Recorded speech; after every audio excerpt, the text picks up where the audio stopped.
जय जिनेन्द्र बच्चों बैठिए। आज तो पाठशाला में बहुत ही कम बच्चे आए हैं, क्या कारण है? गुरुजी, मेरी बहन की एक्स्ट्रा क्लास है। ठीक है बेटा, कोई बात नहीं।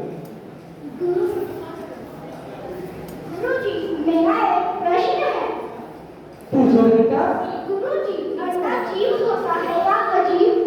बेटा, अंडा तो जीव होता है।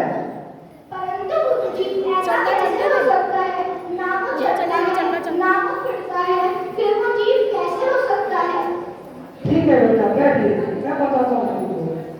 बेटा, कभी भी ऐसा नहीं हो सकता कि जीव से अजीब की उत्पत्ति हो जाए या अजीब से जीव की उत्पत्ति हो जाए। अंडे को जन्म देने वाला जीव होता है ना, तो अंडा अजीब कैसे हो सकता है? दूसरी बात, अंडे के बाद में जीव की उत्पत्ति होगी, तो अजीब से जीव की उत्पत्ति कैसे हो सकती है?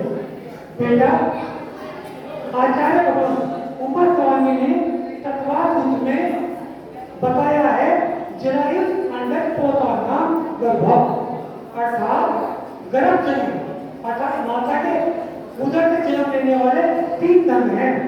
एक तो झिल्ली के साथ जन्म लेते हैं जैसे कि मनुष्य, दूसरे जन्म लेने वाले अंडे के रूप में जन्म लेते हैं जैसे कि पक्षी जन्म लेते हैं, और तीसरे होते हैं जो बिना झिल्ली के जन्म लेते हैं जैसे कि क्रूर हिंसक पशु जो कि उत्पन्न होते ही चलने लगते हैं। तो इस प्रकार अंडा भी एक माता के उदर से जन्म लेने वाला एक प्रकार है, इसलिए अंडा जीव है। जी गुरुजी। बेटा समझ में आया? जी गुरुजी। ठीक है बेटा। गुरुजी, मेरा भी एक प्रश्न है। पूछो बेटा। गुरुजी, मेरा एक मित्र कहता है कि मांसाहार में एक जीव से कई लोगों की भूख मिटाई जा सकती है, जबकि शाकाहार में कई वनस्पति जीवों का आहार करके सिर्फ एक व्यक्ति की भूख शांत की जा सकती है। कथ्य शाकाहार में मांसाहार से ज्यादा हिंसा है? नहीं बेटा, ये बिल्कुल तुम्हारी धारणा गलत है। बैठिए बेटा, मैं बताता हूँ। देखिए, बच्चों से जो क्वेश्चन मैंने तैयार किए हैं वे ऐसे क्वेश्चन हैं जो आमतौर पर मैंने देखा है, मैं टीचिंग करता हूँ वहां पर भी मेरे से क्वेश्चन पूछ लेते हैं। तो ये क्वेश्चन यही लिए हैं जो कि बच्चे आमतौर पर जिनके मन में भ्रांति रहती है। नहीं बेटा, वनस्पति से मांसाहार में अधिक हिंसा है। देखो बेटा, ऐसा नहीं कि एक जीव को मार दिया मांस के लिए, एक जीव को मार दिया तो केवल एक जीव की मृत्यु नहीं होती, उसके आश्रित अनंत जीव होते हैं। आचार्य भगवान अमृतचंद स्वामी ने पुरुषार्थ उपाय में इसका बहुत अच्छा वर्णन किया है। उन्होंने ये कहा है कि ऐसा नहीं है कि तुम जीव को मार प्राप्त कर रहे हो। देखो, मांस प्राप्त करने के जीव को तो मारना ही पड़ेगा। अगर हम ये सोच लें कि मरे हुए जीव का मांस प्राप्त कर ले, उसमें भी हिंसा है। और मांस पका हुआ हो या कच्चा हो या पकता हुआ हो, उसमें उस जाति के अनंत समूह जीव होते हैं, तो उसमें बहुत हिंसा है। हमें मांस के सेवन से बिल्कुल दूर रहना चाहिए, और ये हमारे शरीर पर नहीं मन पर भी दुष्प्रभाव डालता है। समझ में आया बेटा? जी गुरुजी। ठीक है बेटा। गुरुजी, मेरा भी एक प्रश्न है। पूछो बेटा। गुरुजी, हम मूर्तियों पूछते हैं, मूर्तियाँ हमारे लिए क्या कर सकती हैं? देखो बेटा, देखो बेटा, तुम्हारे 2 क्वेश्चन हैं। एक तो तुम्हारा क्वेश्चन ये है कि हम मूर्तियों को क्यों पूजते हैं, और दूसरा प्रश्न ये है कि मूर्तियां हमारे लिए क्या कर सकती हैं। मैं तुम्हारे पहले प्रश्न का उत्तर देता हूँ कि हम मूर्तियों को क्यों पूजते हैं। पहली बात बेटा, एक चीज सुनो। आचार्य भगवान उमर स्वामी ने तत्वासूत्र में लिखा है, नाम स्थापना द्रव्य भाव तत्कन्यास है, अर्थात तत् आदि कि लोक व्यवहार तीन चार चीजों से होता है, नाम के द्वारा, स्थापना के द्वारा, जलवायु के द्वारा और भाव के द्वारा। प्रतिमा हमारी स्थापना निक्षेप है और वह कलाकार निक्षेप है। देखो उसको मैं एक उदाहरण में बताता हूँ। हमारे सामने आचार्य भगवान विद्यासागर जी की तस्वीर है। हम ये नहीं कहते कि विद्यासागर जी की तस्वीर है, हम क्या बोलते हैं ये आचार्य विद्यासागर जी हैं। हमारे घरों पे भी हमारे पूर्वजों की फोटो लगी हुई होती है, तो हम ये नहीं कहते कि हमारे दादाजी की फोटो है, हम क्या बोलते हैं ये हमारे दादाजी हैं, ये हमारी दादी जी हैं। तो ये क्या है, ये स्थापना स्थापना निक्षेप है। ये तुम्हारे पहले प्रश्न का उत्तर है। और दूसरी बात यह है, प्रतिमाएं मंदिर में ऐसी स्थापित नहीं कर सकते हैं। एक पाषाण से भगवान को बनाने की पूरी प्रक्रिया, पाषाण से भगवान को बनाने की पूरी प्रक्रिया है, जिसको कि हम पंच कल्याण महोत्सव कहते हैं। उसमें मूर्ति की स्थापना की जाती है, तो ये हमारे लिए भगवान है। दूसरा तुमने ये कहा है कि प्रतिमाएं हमारे लिए क्या कर सकती है। देखो बेटा, हम ये क्षेत्रों पे जाते हैं, मार्केट जाते हैं, जाते हैं और वहाँ ये मानते हैं कि हमारी इच्छाएं हो जाती है। इस भाव में तो हमारा मनोकामना पूरी होती है और हमारे बाद में भी लोग हमारी बाद में मोक्ष की प्राप्ति भी उससे होती है। तो प्रतिमाएं ऐसा नहीं कि हमारे कुछ नहीं करती है। ठीक है बेटा, क्या करूँगा बेटा, आज सोने क्यों नहीं आई है बेटा? खड़े होकर बोलो।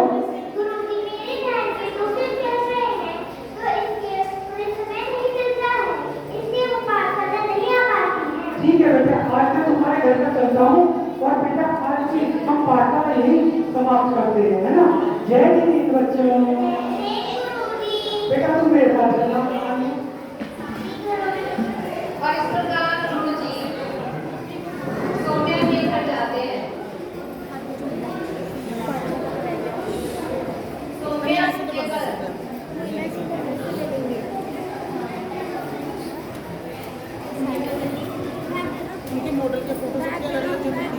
आज का ये जो आर्टिकल है वो इसी बात पर आधारित है कि जो हमारे बच्चे हैं धर्म से विमुख हो रहे हैं, उन्हें थोड़ा धर्म पे लाने के लिए हमें प्रयत्न करना ही चाहिए।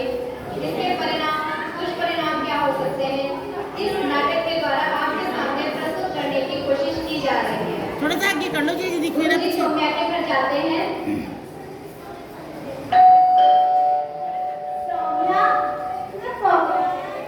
जय जी आगे कर दो, इन्हें वो पर्दा हट रहा दिख नहीं रहा।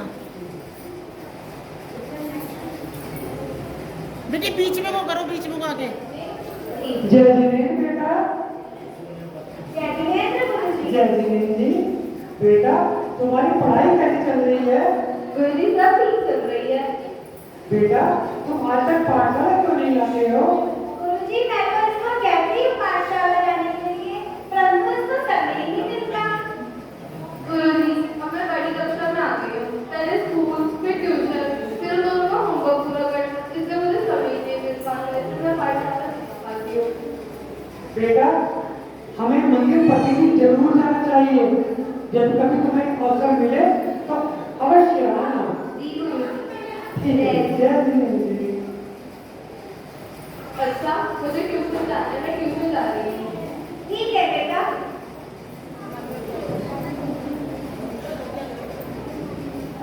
देखिए ये कहते हैं बहुत दुख हो रहा है, ये कहते हैं बहुत दुख हो रहा है कि अब इस नियम ज्ञान के चक्कर में हमारे जैन समाज के बच्चे भी आ रहे हैं। हमें अपने बच्चों पर ध्यान देने की आवश्यकता है कि वे कौन सा गेम खेल रहे हैं, वे क्या कर रहे हैं।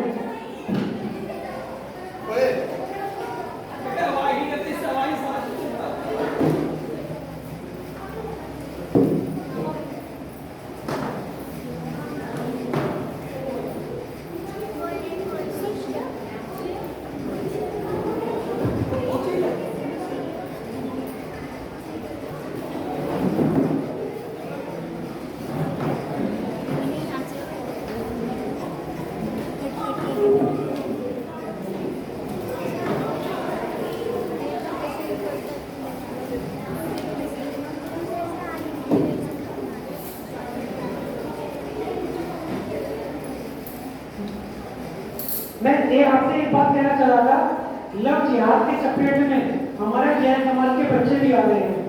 ये कौन सा गेम खेल रहे हैं, किससे मिल रहे हैं, और बहुत बार उनको हमारे धर्म की संस्कृति की जानकारी नहीं होती।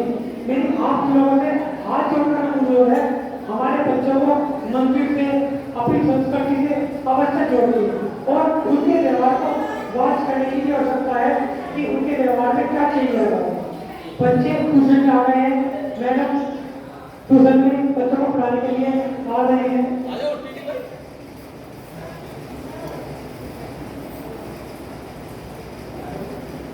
Good morning good morning students, sit down all of you. Children, Ayush, why are you late today? Go to your seat. Yes, children, बताइए हमने कल क्या स्टडी किया था? कौन बताएगा? Saumya, very good Saumya. सौम्या बहुत अच्छी लड़की है।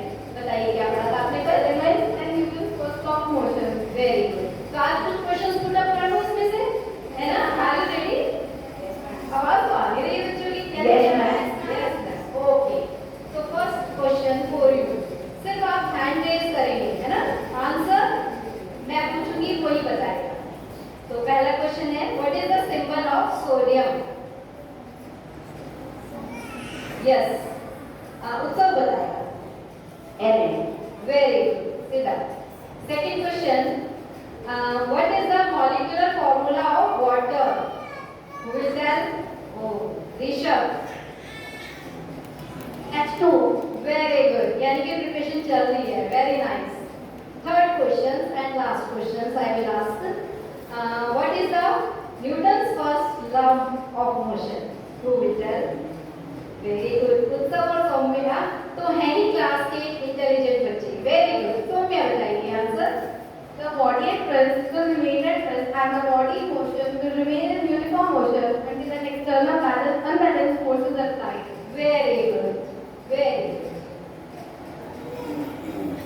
Ayush, you are looking very happy today.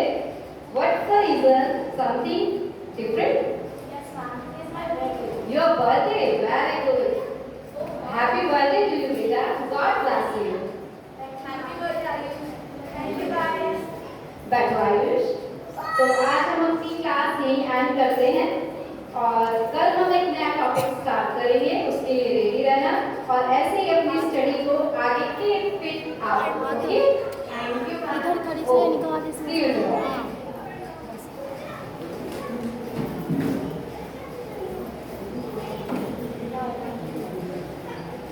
Hi guys, मेरा आज बर्थडे है। आज की पार्टी तो मेरी तरफ से। Oh wow, happy birthday Ayush. Thank you guys. चलो केक काटते हैं।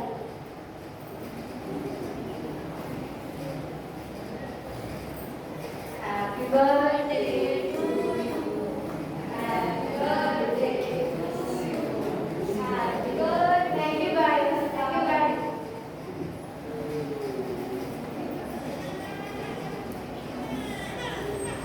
तो सौम्या तुम भी केक लो। नहीं मैं केक नहीं खाती। क्यों? केक मैंगो होता है ना, तो हम जैन हैं, हम एग नहीं खाते। ऐसा क्यों? एग नॉनवेज होता है, एग में मीट होता है। ओह कम ऑन सौम्या, एग है, मुर्गी नहीं। उसमें जीव कहाँ? एग तो एक सांस लेता है, चलता फिरता है, उसमें जीव कहाँ से आएंगे? और तुम मुझे एक बात बताओ, क्या? Are you veg? वेज तो नहीं खाती होगी? हाँ, क्यों? नॉनवेज में पाप होता है। मुझे तो एक बात समझ ही नहीं आती। एक बात बताओ मुझे, नॉन वेज एक आदमी एक जानवर को काट के कई लोगों का पेट भर सकते हैं और वेज के एक आदमी का पेट भरने के लिए कहीं पौधे काटने पड़ेंगे। अब बताओ पाप किसमें ज्यादा हुआ, वेज या नॉन वेज में? तो तुम्हें क्या बात कर रहे हो? और मुझे तो एक बात और समझ नहीं आती, जो लोग ये कहते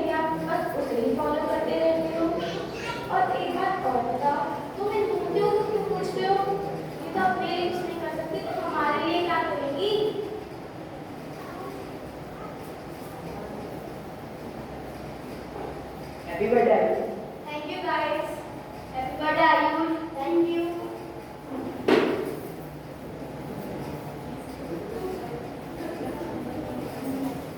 देखिए आयुष ने भ्रांति उत्पन्न करनी शुरू कर दी। सौम्या एक इंटेलिजेंट बच्ची थी।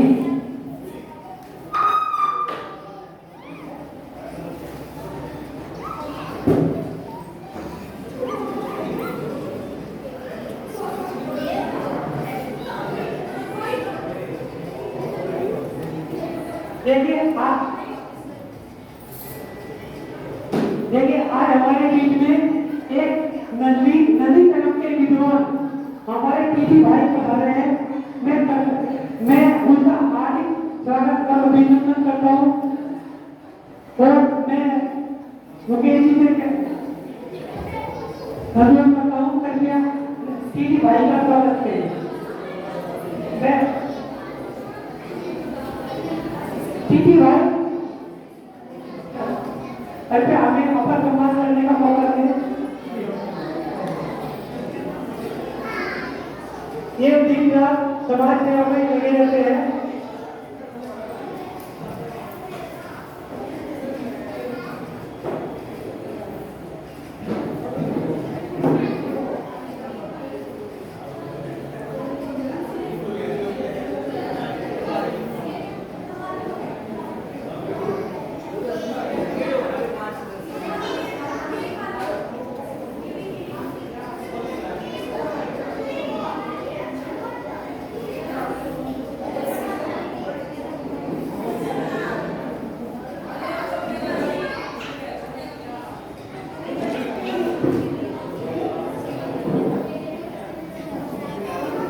देखिए मैं आपसे जो पहले आपसे अनुरोध कर रहा था, अब दूसरे विद्यार्थी ने आकर हमारे बच्चों को मिड गाइड करना चालू कर दिया। जिन चीजों में पहले आंसर नहीं रहे थे उसने कई सारे क्वेश्चन पूछे और सोनिया एक पढ़ाई में अच्छी बच्ची थी और वह केक तक सिखाती थी और उसको किस तरह से उसने मिड गाइड करना शुरू किया। सोनिया के मन में भ्रांतियां उत्पन्न होनी शुरू हो गई। वह सीधा उसी बात को सोचती रहती है। इसी तरह कुछ दिन बीत जाते हैं। फिर एक दिन सोनिया को पुनः आयुष दिखता है।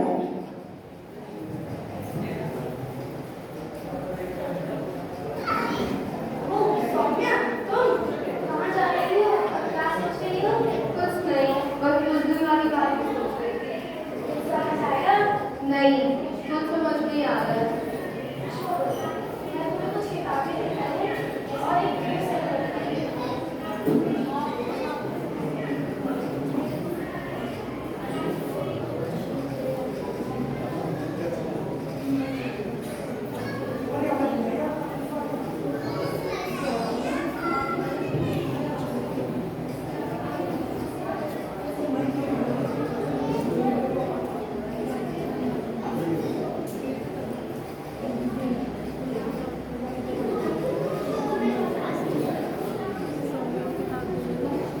देखिए अब सोनिया पहले ही प्रिपेयर कर चुकी थी।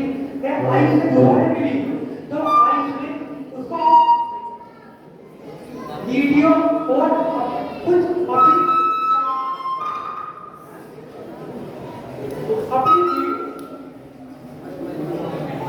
अपनी वीडियो और किताबें देनी शुरू कर दी और वह पूरी तरह से उसको ट्रीट कर रहा है।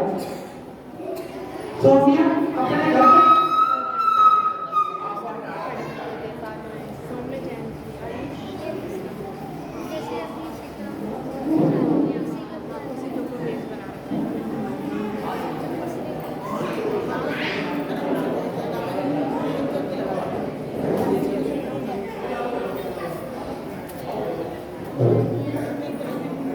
सोनिया, ओए सोनिया, सोनिया, क्या कर रही हो? देख नहीं रही हो, स्टडी कर रही हूँ। सोनिया मैं तुम्हें कुछ दिनों से देख रही हूँ। वो छोटा तुम वहाँ पे खेली रहती तो सेट इधर लगाता, यहाँ लगता है हमेशा। हर समय फोन पे घुसी रहती है। बात करो तो उल्टा जवाब देती है। क्या हो गया तुझे? मम्मी, आप अपने काम से काम रखो, मुझे तो डिस्टर्ब मत करो।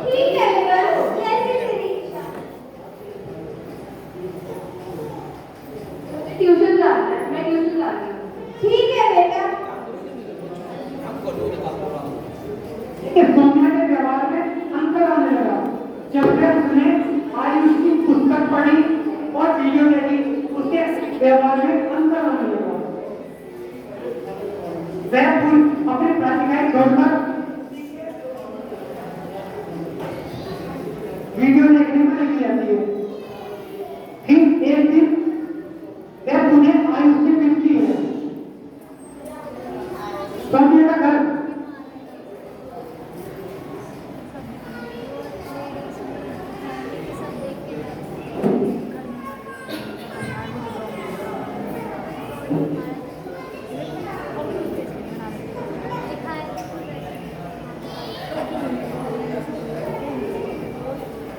आयुष, सौम्या, अब मुझे सब समझ में आ गया है। अब मुझे लोगों के पास नहीं जाना है। मैं सब कुछ छोड़कर तुम्हारे साथ आना चाहती हूँ। लेकिन तुम्हारे माता पिता, तुम्हारे भाई बहन तुम्हें नहीं मानेंगे। मुझे उनकी परवाह नहीं है। चलो ठीक है, तुम्हारे रहने सहने और शादी और शादी की तैयारी करता हूँ। अच्छा, मैं सब छोड़कर तुम्हारे पास आ रही हूँ। ठीक है, मैं चलता हूँ।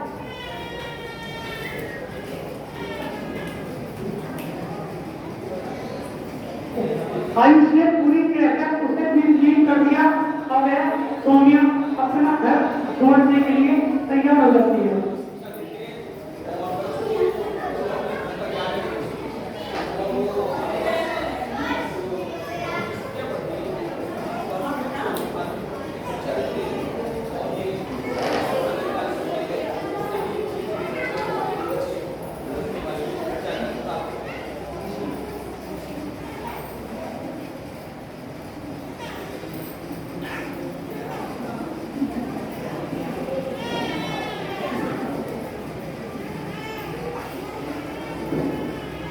सौम्या, कहाँ जा रही हो? मैं घर छोड़कर जा रही हूँ। क्यों? क्या हुआ? कहाँ जा रही हो? मुझे आप लोगों के साथ नहीं रहना है। अरे सुनते हो? क्या हुआ? चिल्ला क्यों रही हो? देखो सौम्या बोल रही है, मैं घर छोड़ के जा रही हूँ। अरे बेटा, क्या हुआ? तुम कहाँ जा रही हो? मैं घर छोड़कर जा रही हूँ। इस प्रकार तुम घर छोड़कर जाओगे तो हम कैसे जिएंगे? और इस प्रकार तुम घर छोड़कर जाओगे तो हम कैसे जिएंगे? और घर की कितनी बदनामी होगी, तुमने कभी सोचा है? और घर की कितनी बदनामी होगी, तुमने कभी सोचा है? मुझे जाना है और मैं जाऊंगी। मैं अपना फैसला ले चुकी हूँ और मैं किसी के रोकने से नहीं रुकूंगी। दीदी हमें मत छोड़ के जाओ, हमें आपकी बहुत याद आएगी। प्लीज दीदी हमें मत छोड़ के जाओ। दीदी अगर आप चली गई तो हम अपना होमवर्क कैसे करेंगे? मैं जाऊंगी। मत जाओ बेटा, बेटा मत जाओ, मत जाओ बेटा, बेटा मत जाओ।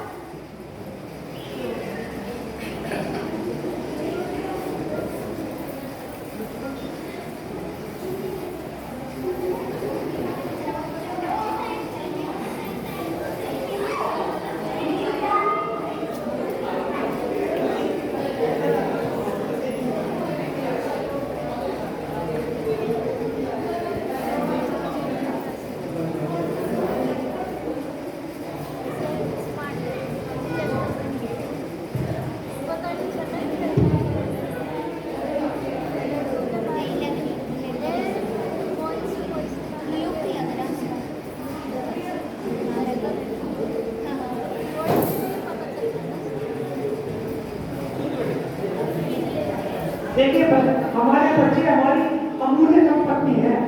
जरा भी हम उनके ऊपर से ध्यान हटाए, कुछ भी दुर्घटना हो सकती है। सोनिया एक बहुत अच्छी बच्ची थी। वह केक नहीं खाती थी, पढ़ाई में अच्छी थी, उसकी मैडम भी उसकी तारीफ कर रही थी। लेकिन एक विधर्मी ने उसे किस प्रकार से विस्तारित कर दिया और वह अपना घर छोड़कर आ गई है।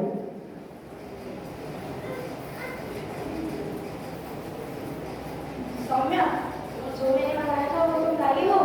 हाँ, मम्मी ने जो मेरी शादी के लिए सेवा रखे हुए थे वो मैं सब ले आई। लाओ, वो मुझे दे दो। वो हमारे जीवन के लिए बहुत महत्वपूर्ण है। लो। चलो ठीक है, मैं तुम्हें अपने परिवार वालों से मिला था।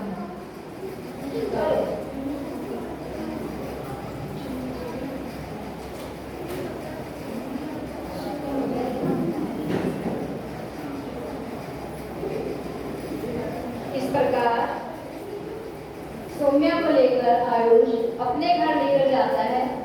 वो जैसे जैसे रास्तों से गुजरता हुआ होता है तो वो देख के आश्चर्यचकित होती है कि मुझे आयुष ऐसे कहाँ लेके आ रहा है, क्योंकि उन गलियों को, उन घरों के दृश्यों को देखकर वो आश्चर्यचकित होती है कि ये क्या हो रहा है, कैसी जगह ले आया है मुझे आयुष।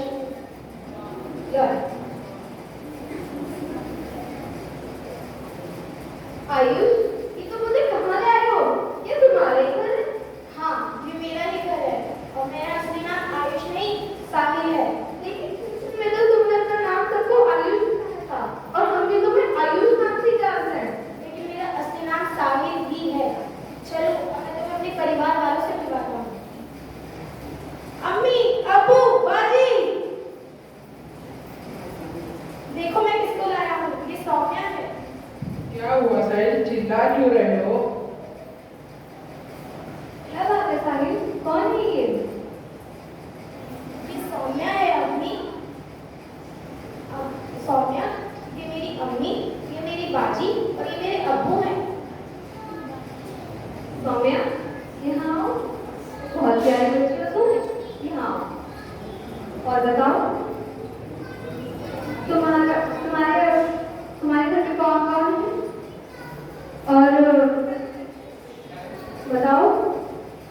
सौम्या, सबको भूख लगी है, जाकर खाना बनाओ। हाँ जाओ, वहाँ पे किचन है, वहाँ जाओ और कुछ बनाओ। जाओ। देखिए,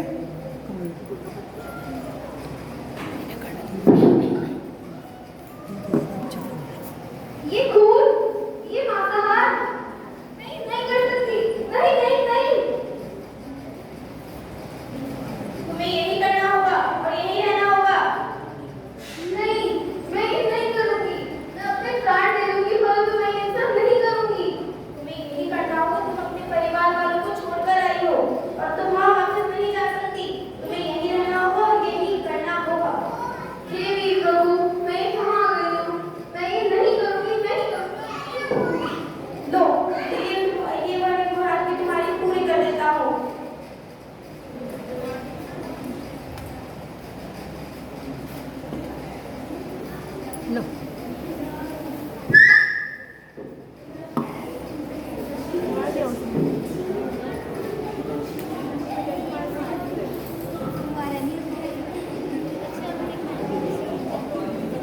देखिए, ये प्रयास मैंने ये किया था।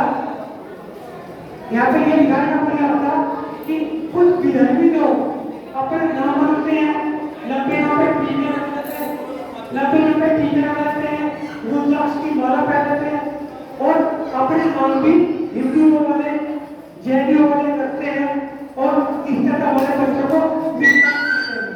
और उसका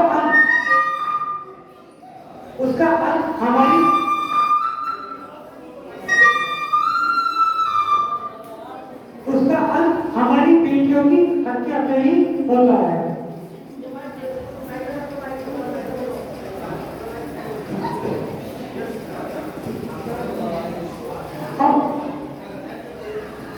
यहाँ तक कि यहीं पर समाप्ति होती है। अब मैं 4 बड़े बच्चों को आमंत्रित करता हूँ।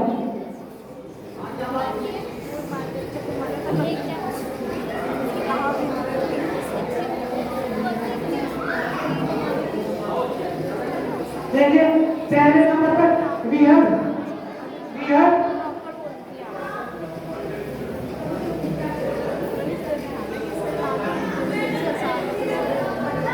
देखिए, बच्चों ने नाटिका के लिए जो तैयारी की है